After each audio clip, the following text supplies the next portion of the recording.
La primera lectura de esta mañana del profeta Amós es una lectura muy rica y muy retadora. Lo que pasa es que no sabemos el contexto y pierde muchísimo esa lectura bastante breve, pero suelta así, y no podemos realmente recibir el mensaje tan fuerte que hay en este texto. Por lo tanto, me gustaría explicarlo brevemente. Cuando murió el rey Salomón, el reino se dividió en dos partes. Un reino del norte, el reino del norte, que se conoce como el reino de Israel, y tenía un templo, Betel, que es donde aparece hoy el profeta Amós, tenía su propia monarquía y tenía su propio sacerdocio. Eventualmente ese reino va a desaparecer y será conocido después, más adelante, por un nombre que nos va a sonar muchísimo a todos, que es Samaria.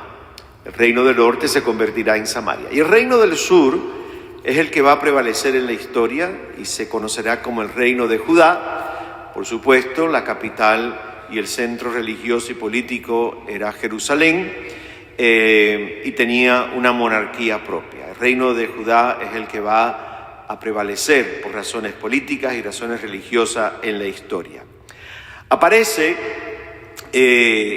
Amós en el texto ya de hoy. Por cierto, tanto el reino del norte Israel como el del sur Judá van a ser reinos que eventualmente van a caer en la idolatría, son reinos que van a ser totalmente infieles a la alianza. Ambos reinos van a tener una gran prosperidad económica en un momento en sus historias, basado en la explotación del pobre, basado en el abuso de los débiles.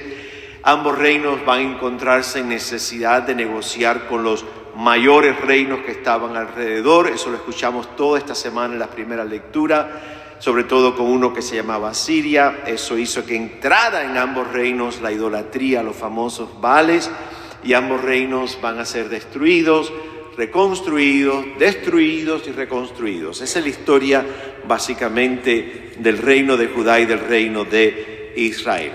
Como dije, en el texto hoy aparece el profeta Amós, y Amós aparece predicando en Betel. Por lo tanto, ¿en qué reino está? Ya los perdí, ¿no? En el del norte. Betel es el templo y la capital del reino de Israel, el norte, lo que conocemos hoy como Samaria. Y lo que pasa es que Amós no es del reino del norte, Amós es del reino del sur, de Judá, pero aparece predicando allá arriba en Betel, en el reino de Israel.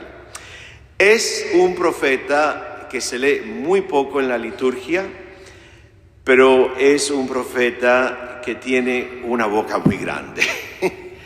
Y la denuncia que constantemente Amós le hace a Jeroboam, el rey del norte, y lo hace en Betel, en el templo, es que han abusado y siguen abusando de la gente más débiles, de los más pobres, de los más necesitados en mitad de ellos.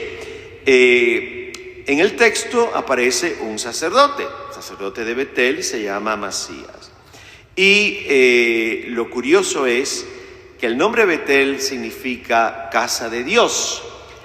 Y Amós aparece denunciándole a Amasías que Betel de casa de Dios no tiene nada.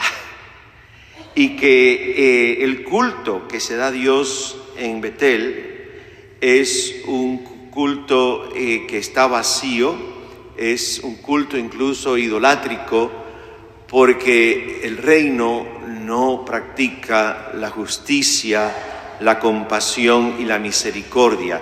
Incluso en el texto, esta parte no se leyó hoy, en un momento Amós le va a decir a Amasías que el culto a Dios en Betel son heces humanas. La palabra que aparece en el hebreo no la puedo decir aquí, pero es lo que le dice Amós en su cara a Amasías, el sacerdote de Betel. Aquí hay idolatría, aquí hay una ofensa inmensa a Dios, tanto incienso y tantos sacrificios de nada sirven, porque el reino está construyéndose sobre la sangre y la miseria de los más pobres. Amós va a ir al rey, a Jeroboam, y le va a decir a Jeroboam que su reino y su casa real va a ser destruida, y que va a ser destruida por la misma razón. Se ha levantado sobre la sangre de los débiles. Y le va a profetizar cosas terribles a Jeroboam. Le va a decir que su esposa y sus hijas terminarán siendo esclavas y prostitutas de los asirios, que sus hijos serán asesinados y que el reino será destruido. Si ustedes fueron a misa hace 2 semanas, están todas las lecturas de la primera semana en la misa diaria. ¿Qué está pasando? Bueno, imagínate que llega Amós a Betel, le dice todas estas cosas a Amasías, el sacerdote de Betel, le dice esto al rey, a Jeroboam. Pues Jeroboam se cansó de Amós y llamó a Amasías y le dice: habla con este señor y dile que se largue de aquí. Eso es básicamente lo que empezamos a escuchar hoy. Y entonces Amasías llama a Amós y tenemos la primera lectura de hoy. Le dice Amasías a Amós: vete de aquí, visionario, y huye al país de Judá, reino del sur. Gánate tu pan allí, en el reino de Judá, pero no vuelvas aquí al norte a profetizar en Betel, porque es santuario del rey y es templo del reino. Eso es lo que le dice Amasías a Amós: vuelve a tu casa, vuelve a Judá, profetiza allí, gánate el salario allí, pero aquí no vuelvas a poner un pie. ¿Por qué le dice estas cosas Amasías a Amós? Pues miren, los profetas, la mayoría de los profetas, eran parte de la corte real, tanto en Judá como en Israel en el norte. Y eran empleados del rey para profetizar lo que el rey quería escuchar. Y los profetas tenían que profetizar que todo iba a ir muy bien, que no iban a haber guerras, que no iba a haber hambre, que no iba a haber miseria, que iba a haber salud, que los hijos del rey iban a prosperar y todas estas cosas. A los profetas se les pagaba, tenían un sueldo. ¿Quién ustedes creen que pagaba al profeta?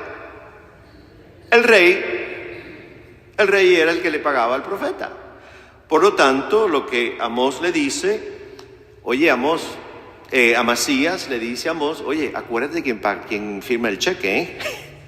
Tu cheque te lo firma, ¿quién? El rey. Por lo tanto, lárgate de aquí, porque lo que le estás diciendo al rey Jeroboam no le gusta. Vuelve a Judá y allí que te paguen, ya que a los profetas le pagaban. Y entonces le dice: porque este santuario Betel es un santuario del rey. ¿Quién lo construyó? El rey. Y es un templo de la monarquía, porque Jeroboam fue el que puso el money para que se construyera el templo. Por lo tanto, Amós, ¿qué tiene que hacer? Irse, porque lo que le está diciendo al rey no le gusta. ¿Y quién firma el cheque? El rey. Ya está, ya sigue la historia, ¿verdad? Bueno, la respuesta de Amós es fabulosa. La respuesta de Amós es a la petición de Jeroboam.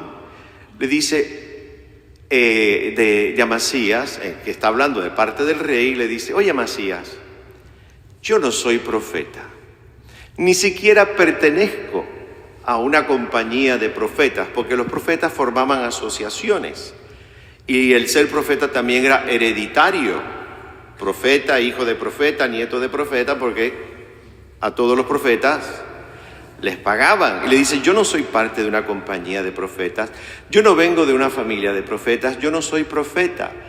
Quien me metió en esto fue Dios, le dice Amós. Yo estaba con mis ovejas, con mis corderos, con mi ganado, y Dios me dijo: oye, Amós, vete al norte, vete al reino de Israel y profetiza. Y le dice, yo lo que era un pastorcito y un recogedor de higos. Eso es lo que éramos. Ni siquiera era profeta, ni venía de profetas, ni pertenecía a una compañía de profetas. En la traducción en inglés no dice higos, dice sicamor. Es el arbolito donde se subió el famoso, ¿cómo se llama el chiquitito? Zaqueo. Y los higos, el sicamor era un higo amargo, no era higo dulce. Y era el árbol de los pobres, es lo que comían, higos amargos, el sicamor. Eso es lo que hacía Amós incluso. Ni siquiera cultivaba higos dulces. Y el sicamor en las escrituras es siempre símbolo de la humildad. O sea, que el tipo era un hombre extremadamente sencillo, extremadamente humilde, y Dios lo metió en tremendo lío cuando le mandó abrir la boca en el reino del norte. ¿Cuál es la belleza de Amós? ¿Qué ustedes creen que es Amós? ¿Por qué Amós atrae y al mismo tiempo... ¿Por qué? ¿Qué ustedes encuentran en Amós? Humildad. ¿Qué más? Obediencia. Valor. Tipo es valiente. ¿De dónde le nace todo eso a Amós? La obediencia, la fe, el valor. Le voy a decir de dónde le nace. Amós es profundamente interiormente libre. De ahí le nace a Amós la fuerza, la fe, la obediencia, el valor para lanzarse a algo que ni había pedido ni había buscado. Amós es un hombre tremendamente libre interiormente. Amós no se vende. Amós no se vende ni por dinero, ni por un papel de honor, ni un trabajo seguro, ni el reconocimiento del rey, ni la prosperidad, ni los privilegios, ni los beneficios de trabajar como profeta en la corte real de Jeroboam. Por lo tanto, Amós puede decir lo que dice y vivir con la libertad que vive, porque interiormente Amós nunca se vendió a nadie. Permaneció profundamente libre. Amós solamente escucha y es fiel a Dios y puede percibir en su interior lo que Dios pide de él y puede comunicar lo que Dios pide de él. Los auténticos profetas en las Escrituras y en las historias nuestras son hombres profundamente humildes y son hombres tremendamente sencillos y son hombres de una gran pobreza evangélica. Un verdadero profeta sufre porque tiene que salir de su seguridad y tiene que salir de su comodidad y tiene que dejar que Dios muchas veces le vuelva la vida al revés. Y eso es señal de auténtico profeta. Un profeta no se casa con nadie ni con nada. Por lo tanto, la libertad interior de un profeta es esencial para que sus palabras y su actuar sean auténticos. Si no hay libertad interior, el profeta ha comprometido su autenticidad y deja de ser voz de Dios y deja de ser canal de Dios. Si miramos el Evangelio de hoy nos recuerda que Jesús no espera menos de ti y de mí. Envía a los discípulos de dos en dos, pero los envía en ese espíritu de libertad profética estilo Amós. No se lleven nada para el camino, solamente un bastón, un cambio de túnica, unas sandalias, no lleven comida, no lleven mochilas, no lleven dinero. Y sean tan libres, tan libres, tan libres, que cuando no los quieren escuchar y no los quieren recibir y simplemente no los quieren, sacúdanse el polvo de las sandalias, sin rabia, sin amargura, y sigan su camino totalmente en paz, haciendo lo que tienen que hacer y diciendo lo que tienen que decir. Eso es libertad, gente.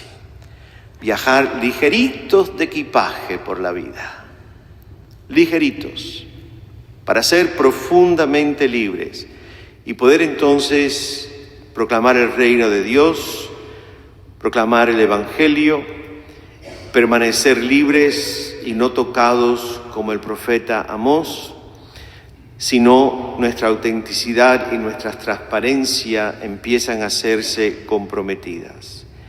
De cierta forma, hoy Jesús, el Evangelio, te dice a ti y a mí y a sus discípulos hace 2000 años, tú eres el Evangelio. Tu vida, tu persona, tus palabras, no las cosas, ni siquiera los medios con que vayas a evangelizar, ni las instituciones, ni los proyectos. Tu vida es la luz y tu vida es la sal. Pero para poder ser luz y la sal del Evangelio, nunca jamás comprometas tu libertad interior. Porque en el momento que la comprometes, ya pierdes luz, pierdes transparencia y pierdes tu sabor. La vida de los profetas nunca ha sido fácil. Son vidas peligrosas, son vidas de pocos amigos, son vidas muchas veces solitarias, son vidas riesgosas. Incluso el profeta puede morir en el camino. Pero mueren felices y mueren en paz, porque jamás comprometieron su libertad interior. Para mí la pregunta que surgía a través de este texto hoy de Amós y del Evangelio es: oye Pedro, tú eres libre. Tú eres libre, interiormente libre. ¿Cuán libre soy? ¿Cuán libre eres? Y me hice una pregunta, y háztela tú también, y en los años que has vivido, ¿algún momento sientes que te vendiste un poco o mucho? ¿Y cómo te saliste de ahí? ¿Cómo rompiste el estar atrapado en algo que sentías que te quitaba tu libertad? Y quizás la pregunta más importante hoy, mirando el Evangelio de Cristo, es esta. ¿Tú y yo somos hoy un Evangelio vivo? Con nuestras limitaciones, nuestras pobrezas, nuestros defectos, nuestras subidas y bajadas. En el fondo, luchamos por vivir una vida auténtica como discípulo de Jesús, de forma que tu vida y la mía comunique la buena noticia. Eso va a depender la respuesta de la primera. ¿Cuán libre soy hoy en este momento en mi vida? Así que, santo profeta Amós, ruega por nosotros, porque lo necesitamos mucho.